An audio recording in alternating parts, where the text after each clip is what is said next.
مفتی صاحب پہلے تو اس کا پس منظر جو ہے وہ آپ سے جان لیتے ہیں۔ بسم اللہ الرحمن الرحیم، اللہم صلی علی سیدنا و مولانا محمد معدن الجود والکرم و آلہ وبارک وسلم۔ آج 10 رمضان المبارک ہے۔ ہماری پیاری ماں،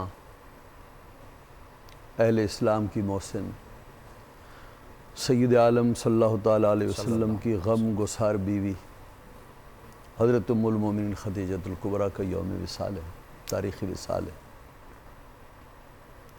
حضرت خدیجۃ الکبریٰ رضی اللہ عنہ کی کیا فضائل ہیں، کیا مناقب ہیں، ان کا کیا مقام بلند ہے۔ ہمارا چھوٹا سا ذہن اس کی رسائی، ان کے مقامات کی بلندیوں تک نہیں پہنچ سکتا، لیکن ان کی بارگاہ میں چند الفاظ عرض کروں گا۔ اس پر اہل اسلام کا اجماع ہے، 4 ہستیاں ہیں جنہیں اسلام میں سبقت اور اولیت کا اعزاز حاصل ہے۔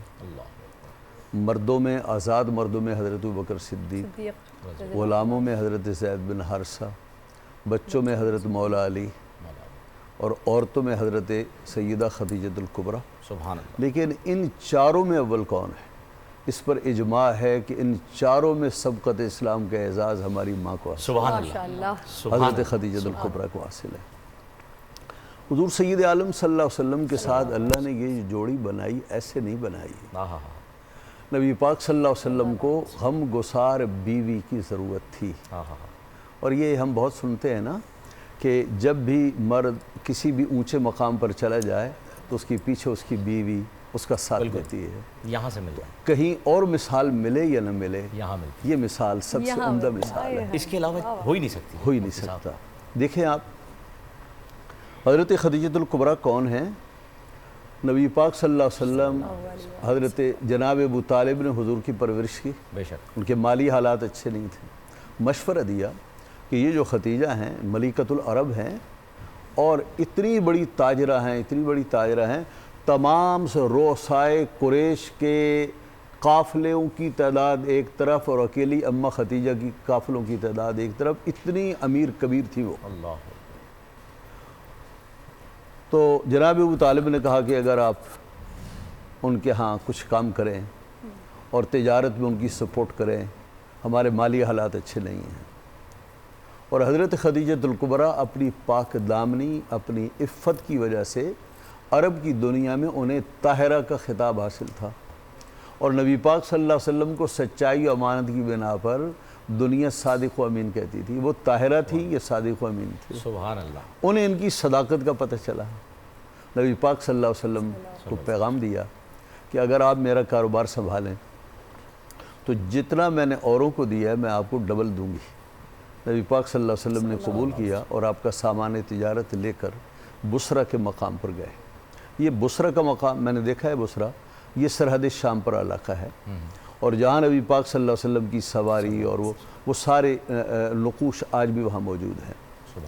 نبی پاک صلی اللہ علیہ وسلم بصرہ میں گئے، اور میسرہ حضرت خدیجہ کے لیے رپورٹنگ کے لیے نہیں، جاسوسی کے لیے نہیں، خدمت کے لیے، کیونکہ خدیجۃ الکبریٰ حضور صلی اللہ علیہ وسلم کو حضرت خدیجہ سے بڑھ کر کوئی جانتا ہی نہیں تھا، تو حضرت میسرہ کو خدمت کے لیے بھیجا۔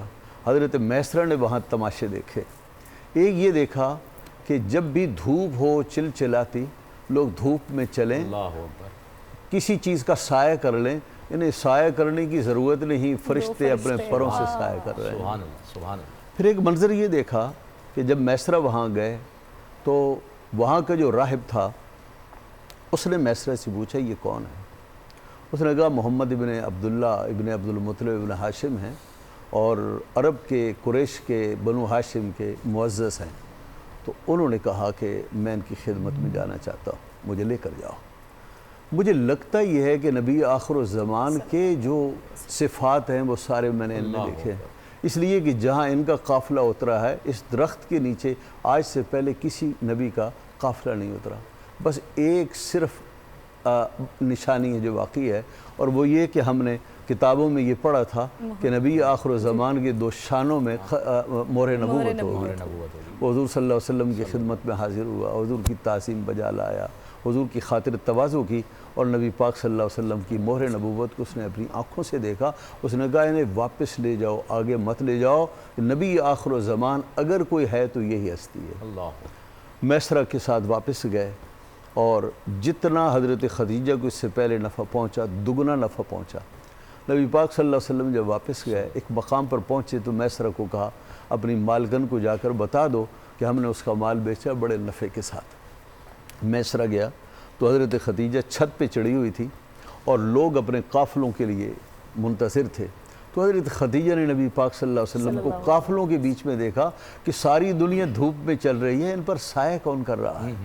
تو میسرہ سے پوچھا تو میسرہ نے کہا یہ تو اب آپ نے دیکھا ہے, میں نے تو سارے راستے میں آتے جاتے دیکھا ہے. حضرت خدیجہ کو معلوم ہو گیا تھا کہ نبی آخر الزمان آئیں گے, اور حضرت خدیجہ کو یقین ہو گیا تھا کہ وہ نشانیاں آپ کی ذات میں ہیں.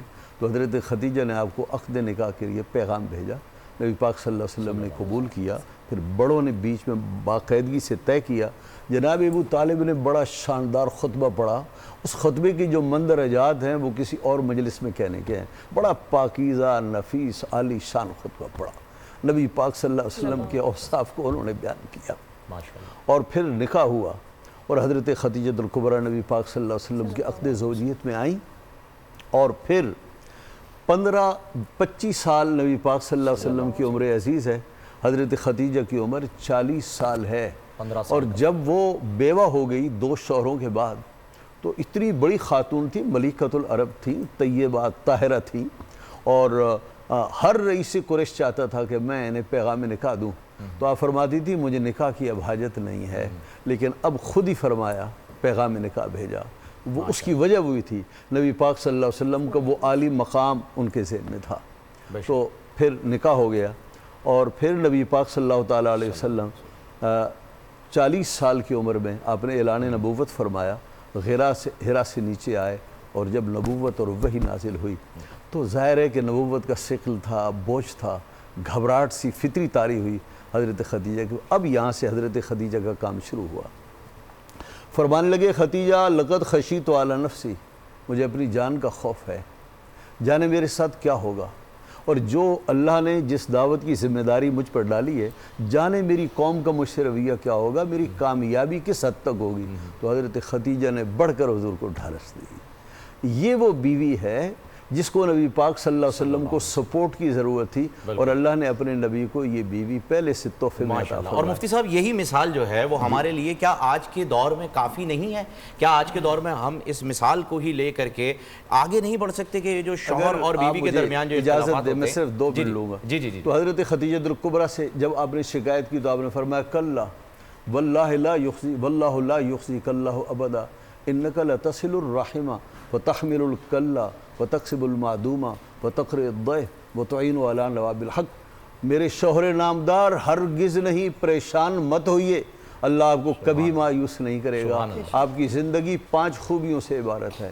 آپ صلہ رحمی فرماتے ہیں, آپ بے روزگاروں کو روزگار سے لگاتے ہیں, آپ محتاجوں کی مدد فرماتے ہیں, مہمان نوازی فرماتے ہیں, اور رائے حق میں ستائے ہوئے کی مدد کرتے ہیں.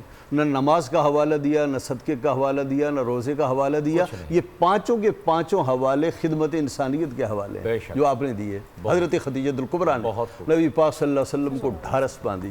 جب آپ کے نکاح میں آئیں, اور جب تک آپ کے نکاح میں رہیں, نبی پاک نے نہ پہلے نکاح کیا نہ ان کے بعد نکاح کیا. اور جب تک کہ آپ زندہ رہیں 2 ہستیوں سے ہمارے نبی کو بڑی سپورٹ پہنچی, ورنہ کفار جانے آپ کے ساتھ کیا معاملہ کرتے. ایک جناب ابو طالب, دوسری جناب خدیجہ الکبریٰ. جب حضرت عائشہ نکاح میں آئیں, نبی پاک صلی اللہ علیہ وسلم کثرت سے ذکر کرتے. جب ذبح فرماتے بکری تو آپ کی سہیلیوں کے پاس بھیجا کرتے. تو حضرت خدیجہ فرماتی ہیں مجھے آج تک کسی اپنی سوکن پر وہ رشک نہیں. حضرت عائشہ فرماتی ہیں مجھے کسی نبی پاک کی زوجہ پر کبھی رشک نہیں آیا جیسے رشک حضرت خدیجہ پر آیا. نبی پاک صلی اللہ علیہ وسلم کثرت سے ذکر کرتے تھے.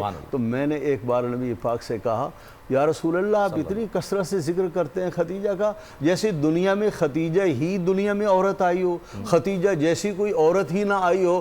پاک صلی اللہ علیہ وسلم لال مسوڑوں کا تذکرہ کر کے کہا تھا. مسوڑوں کا, سرخ مسوڑوں مسوڑوں والی، یعنی منہ میں دانت نہیں ہیں۔ نبی پاک صلی اللہ علیہ وسلم نے فرمایا عائشہ ہاں ہاں ختیجہ جیسی کوئی عورت نہیں ہے، ختیجہ جیسی کوئی عورت نہیں، ختیجہ جیسی کوئی عورت نہیں ہے۔ اللہ رب العزت نے مجھے پیارے بچے اس کے کھوک سے عطا فرمائے۔ ختیجہ جب مجھے کفار مکہ نے جھٹلایا تو یہ میری تائید کے لیے آگے بڑھی۔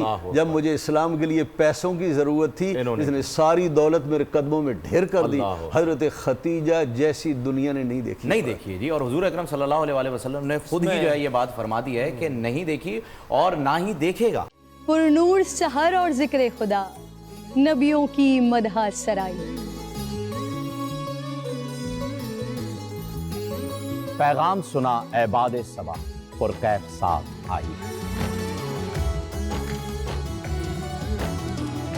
پوشیدہ ہے ایمان کی راہ اللہ کی کتاب مقدس میں۔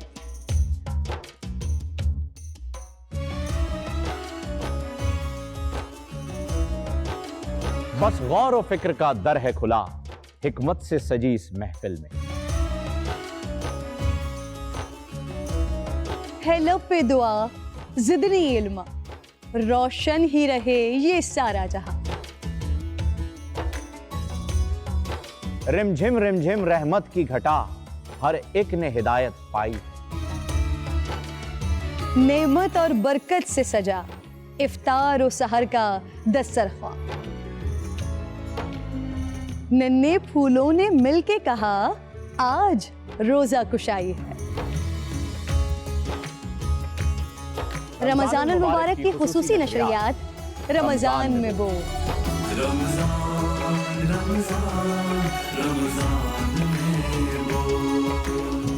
رمضان المبارک کی خصوصی نشریات رمضان میں بول، فہیم خان اور کرن ناز کے ساتھ روزانہ صبح 3 بجے سحر ٹرانسمیشن اور شام 5:30 بجے افطار ٹرانسمیشن، صرف بول انٹرٹینمنٹ پر۔